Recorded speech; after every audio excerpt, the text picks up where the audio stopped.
Hi, it's Chris McClure from Lead Life Big Coaching and Leadership Training with you once again as we walk through the 7 steps for preparing well for a leadership transition. This process is exactly that. It's a process. There are key steps to take so that there is a successful outcome. And so if you skip any of these steps, it's not that you can't have a successful outcome necessarily, but it may make things a little bit harder. And so today's step 4 that we're going to be looking at is to develop your timeline. So we've talked about defining the role. We've talked about defining the key tasks that this role of this leader needs to be. We talked about identifying the core and the important characteristics and qualities that your organization needs specifically. And now today we're going to look at the timeline, because how you do the leadership transition from a timeline standpoint is important as well. So the reason I bring this up specifically is in the case of organizations where there's going to be some sort of an overlap. I've seen this happen before, good and bad, where the next leader comes into an organization and the existing leader is there. Especially if somebody's retiring, maybe it's the founder, maybe it's somebody who's been a long-term leader for the organization. But if there's going to be an overlap, this timeline needs to be clear, because what happens is it is difficult for the existing leader to let go. Don't ever think that it's not. Many times our work becomes like our baby. We don't want to let it go. We don't want to launch it into adulthood when they get old enough. And what happens is our identity gets wrapped up in our career and in our work, and so for a lot of leaders this becomes very difficult and challenging.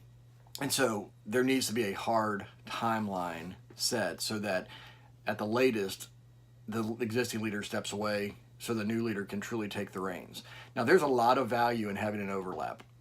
To be able to give the new leader a time to understand where things have been, to understand what strengths of the organization are there, what weaknesses are there that need to be worked on, to not have the pressure to take over right away, because the existing leader is there to help shoulder some of that load, and there's a lot of meetings and a lot of handoffs and a lot of just time to buy-in time. But be careful, don't make this too long. Be careful not to make this too long. A timeline is very important. So it may be that, okay? But it also might be a timeline from the standpoint of what needs to get done in the early stages of this new leader's tenure.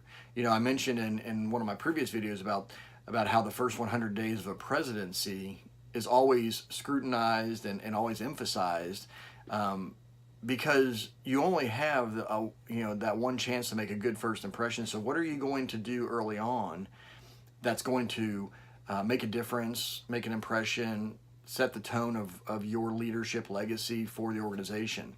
Now, obviously, over time, you're going to develop more credibility and more cash in the bank. But early on, people are giving you the benefit of the doubt because you have been selected as that leader.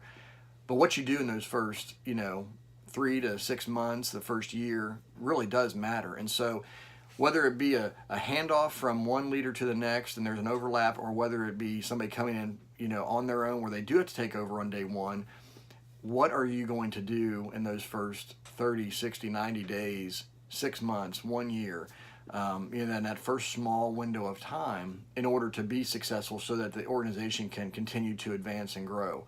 If it's a turnaround situation, there might be some very obvious things that need to happen. If it's an existing organization that's been doing well for years, it might be a little more challenging, because nothing's necessarily wrong or broken or that needs to be fixed. But if you want to build on that foundation, you need to be intentional about that and to continue to ride the momentum. So the timeline is important. So develop your timeline, whatever that needs to look like, even ahead of time, because when you are looking at bringing this leader in and you're looking for this role, with these key tasks, the identified characteristics of the leader, you want to make sure that the timeline is also defined by your team, so that this person can walk in and be successful. Now, part of it is as they get in, they'll also have to develop some of their own timeline matters, and that's fine. But as an organization, you know that there might be some vital things that need to happen early on that the new leader may not be aware of right out of the gate. So make that clear so that everybody wins. So once again, I'm Chris McClure from Lead Life Big Coaching and Leadership Training. You can visit me at leadlifebig.com to read more blog articles and to see my services and other resources. But I look forward to connecting you next time on step 5, which will be communicate your plan. Communication is an area where we often struggle, so I look forward to connecting you next time about that.